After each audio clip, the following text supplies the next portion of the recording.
Hey everyone, and welcome to today's deep dive. We're going to be looking at something kind of heavy today: buildings and loss of life. Yeah, a tough topic for sure. Definitely. Um, but also an important one, I think.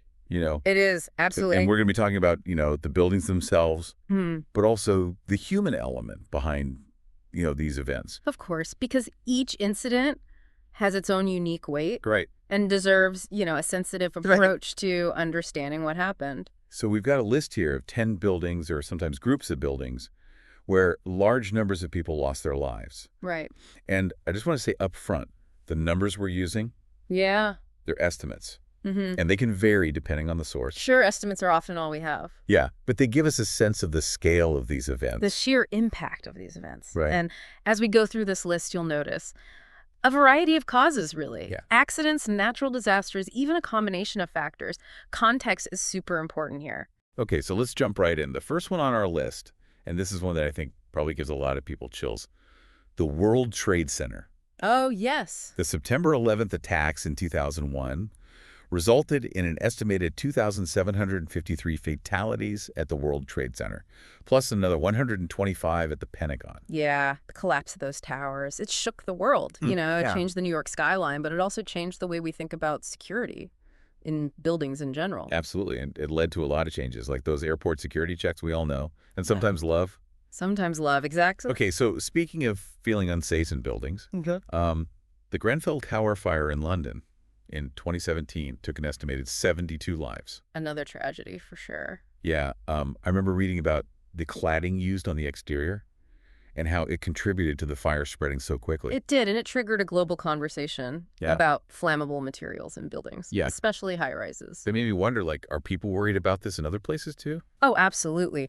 The Grenfell Tower fire forced a lot of countries to reevaluate their building regulations, fire safety standards, some of which hadn't been updated in decades. Wow. Okay, now from a fire in a residential building to something on a completely different scale. The Savar building collapse in Bangladesh in 2013. Right. This one involved a garment factory, the Rana Plaza, and the death toll was over 1,000.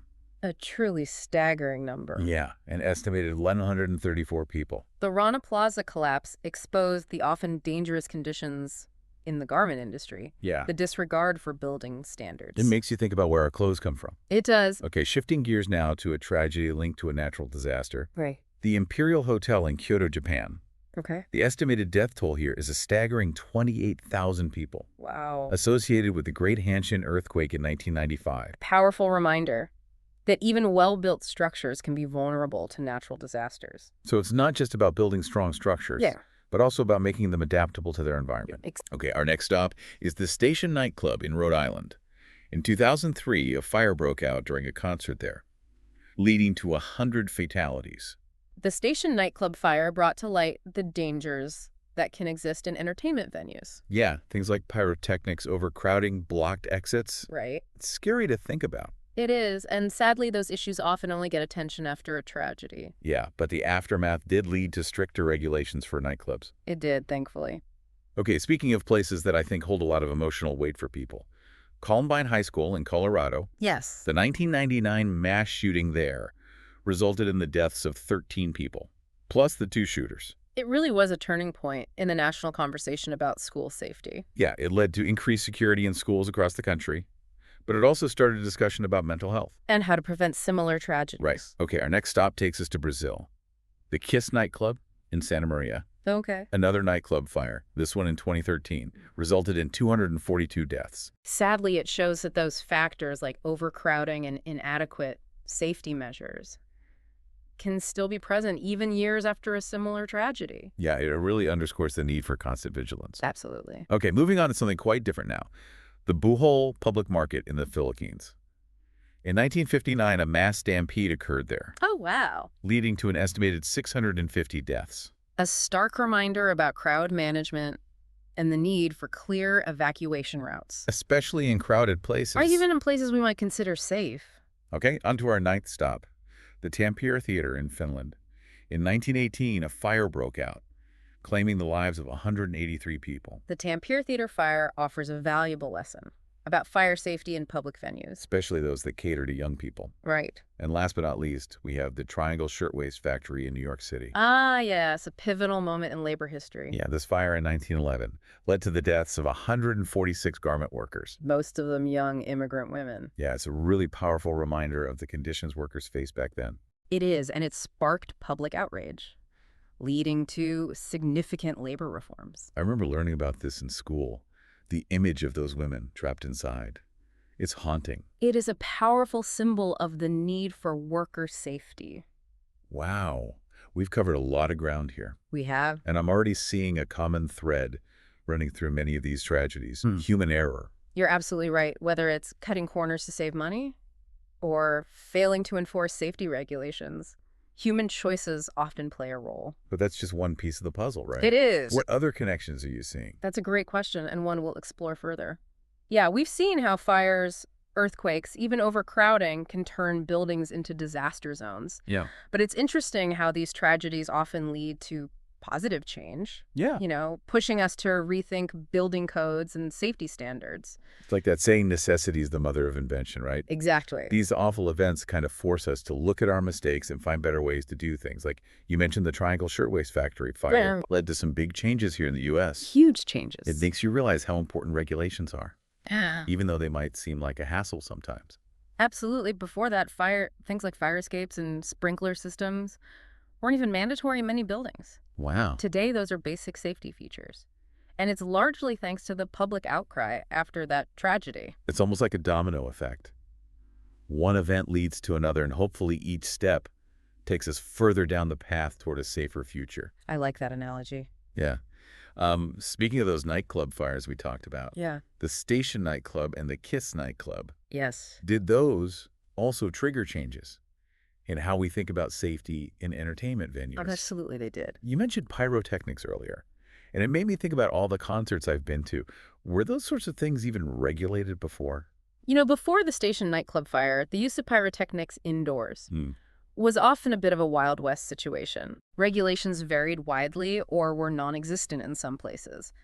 After that tragedy, many states adopted stricter rules, not just for pyrotechnics, but also for overcrowding and exit accessibility. Oh, okay. You've probably seen those signs in clubs stating the maximum occupancy. Yeah. Those are a direct result of lessons learned from events like this.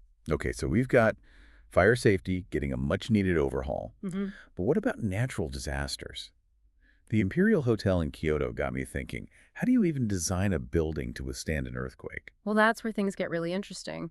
We've made huge strides in earthquake engineering, coming up with innovative designs and construction techniques to make buildings safer during seismic events. Okay. Instead of trying to make buildings completely rigid, which can actually make them more vulnerable during an earthquake, we're now designing them to be more flexible and adaptable. Flexible buildings. Yeah. I'm trying to picture that. Yeah, one way we achieve this is through something called base isolation. Imagine the building sitting on roller skates during an earthquake. Those roller skates are actually specialized bearings or pads that isolate the building from the ground, allowing it to sway and absorb those shock waves instead of taking the full force head on. Wow, roller skates for buildings, who would have thought? It's pretty incredible technology, and it's been shown to dramatically reduce damage and save lives. So it sounds as we're moving away from resisting nature's forces and more towards working with them. Exactly. That's a great way to put it. Okay, so we've talked about the physical aspects of building safety, the codes, the materials, the engineering.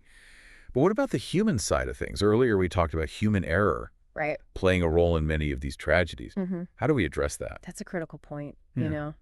It's not enough to just have the right rules and regulations. We also need to cultivate a culture of safety, Okay. a shared responsibility among everyone involved, from the architects and engineers to the people who use and occupy those spaces every day. I'm listening. What would that look like in practice? Well, it starts with education and awareness, making sure people understand the importance of things like fire drills, evacuation routes, knowing how to respond in an emergency. Yeah, It sounds simple, but it can be the difference between life and death. you're right. Think about your own workplace or your favorite concert venue. Do you know where the exits are?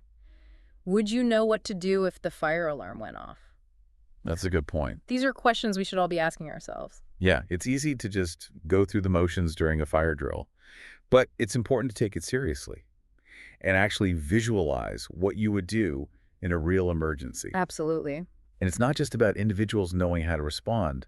Building owners and managers have a huge responsibility too. They do. They need to make sure safety systems are maintained, fire extinguishers are readily available, and potential hazards are addressed quickly. So it's about creating a culture where safety is everyone's priority. Exactly, not Yeah. just an afterthought. So it sounds like we're talking about a shift in mindset, a move away from simply reacting to tragedies and toward proactively preventing them. Precisely, we need to move from a culture of reaction to a culture of prevention. And this goes beyond individual buildings or countries. It's a global issue that requires cooperation and knowledge sharing. Right. We've seen how tragedies in one part of the world can lead to lessons learned and improvements in another. The goal is to ensure that everyone, regardless of where they live or work, has the right to occupy safe and secure spaces. So we've talked about lessons from the past, the present state of building safety, and this shift towards a culture of prevention. What about the future? What exciting innovations are on the horizon? Now that's where things get really interesting. We're on the cusp of a new era in building safety, driven by advances in technology and a growing awareness of the need for sustainable and resilient structures. We're talking about buildings that are not only safer, but also smarter and more in tune with the environment. All right, you've got me hooked. Let's dive into that. We've talked a lot about how past tragedies have shaped building codes and the importance of shifting towards a more proactive approach to safety. But I'm curious to hear more about those smart buildings you mentioned. What does that even mean? And how can technology help us create safer spaces? Well, think about it. We have smart devices in our homes, right? Yeah. Thermostats that adjust the temperature automatically, security systems that alert us to threats. Right. Now imagine applying that same level of intelligence to the buildings we live and work in. So we're talking about buildings that can, like, think for themselves. In a sense, yeah. Smart buildings have a network of sensors that monitor all sorts of things. Structural integrity, temperature changes, air quality, energy consumption. Wow, that's a lot of data.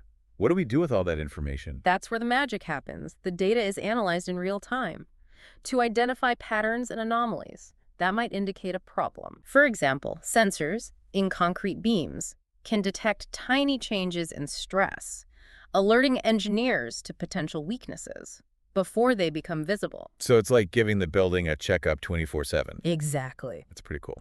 And this proactive approach can help prevent small issues from turning into major safety hazards. You mentioned air quality earlier. How can smart buildings help create healthier indoor spaces? That's a great question, especially since we spend so much time indoors. Smart buildings can monitor things like carbon dioxide levels, pollutants, and adjust ventilation systems automatically. They can even integrate with wearable devices to personalize temperature and lighting. So it's like a building that breathes and adapts to its occupants. That's a great way to put it. What about new materials for construction? That's another area with exciting innovations. Researchers are developing materials that are stronger, lighter, more fire-resistant, and more sustainable. I remember reading about self-healing concrete. Yeah. That sounds like science fiction. It does, but it's becoming a reality. Scientists are using bacteria that produce calcium carbonate, the main component of concrete. So when a crack forms, these bacteria get to work and basically heal the damage. So the building can repair itself? It's pretty amazing. What other cool materials are out there? Oh, there's a lot. Fire-resistant coatings for steel, blast-resistant glass, even materials that can absorb earthquake energy. Wow, so buildings of the future will be smarter, tougher, and more resilient. Exactly. And that's so important with climate change and natural disasters becoming more frequent. You're right, we need buildings that can withstand those challenges. So we've gone from the lessons of past tragedies to the possibilities of the future. What are some key takeaways for our listeners? Well, building safety is an ongoing conversation. We need to keep learning and adapting and embracing new ideas. And it's not just about technology and regulations. It's about creating a culture of safety where everyone feels comfortable speaking up if something seems unsafe. Absolutely. This has been so insightful. Thanks for sharing your expertise. My pleasure. And I'd like to leave everyone with this thought. Next time you're in a building, take a moment to appreciate the design and the construction. And remember that building safety is a team effort. We can all contribute to making the spaces we share safer. That's a great message to end on. Thanks for listening to this deep dive into building safety. We hope you learned something new and feel inspired to create a safer, more resilient future.